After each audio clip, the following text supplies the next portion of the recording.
अध्यक्ष महोदय, जिस दिन दिल्ली चुनाव का परिणाम आया था उसी दिन प्रधानमंत्री जी ने घोषणा की थी कि संकल्प पत्र में यमुना जी को साफ करने का वायदा दिल्ली सरकार के लिए सबसे पहली प्राथमिकता होगी।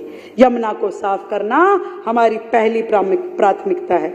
दिल्ली जो कभी यमुना के निर्मल जल से संचित होती थी, आज जल संकट, सीवेज के बहाव और प्रदूषित जलाशयों से जूझ रही है। सारे सीवेज जब आपके नाले वहां जाके गिरेंगे और आपका कोई प्रयास ही नहीं होगा यमुना को साफ करने का, तो यमुना साफ होगी कैसे?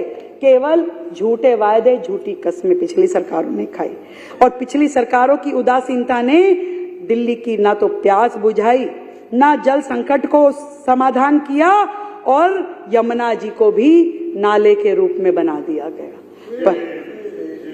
परंतु भारतीय जनता पार्टी की दिल्ली की सरकार प्रधानमंत्री श्री नरेंद्र मोदी जी के साबरमती रिवर फ्रंट और नमामि गंगे जैसे ऐतिहासिक पहलों से प्रेरित होकर हम दिल्ली के जल प्रबंधन को आधुनिक, वैज्ञानिक और सतत विकास के साथ जोड़ करके बनाने के लिए प्रतिबद्ध हैं और यमुना की सफाई के लिए प्रतिबद्ध है।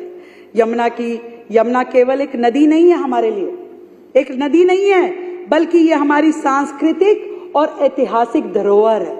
हमारी धरोहर है, हमारी माँ है, आराध्य है। यमुना की सफाई हमारे घोषणा पत्र का एक महत्वपूर्ण अंग है और इस बजट की भी मुख्य प्राथमिकताओं में से एक है।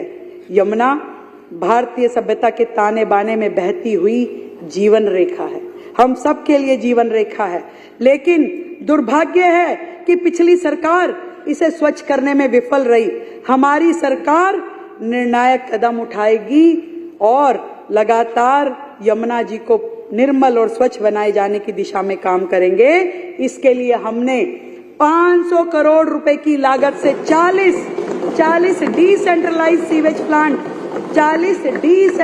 सीवेज प्लांट ताकि कोई भी गंदा नाला यमुना जी में ना गिरे, इसके लिए हमने 500 करोड़ रुपए की अलग से व्यवस्था की है ताकि वो सीवेज का पानी उसी जगह पे ट्रीट कर दिया जाए और यमुना में जो पानी जाए वो साफ पानी जाए। अध्यक्ष जी, इसके लिए हमने अलग से 500 करोड़ की व्यवस्था की है।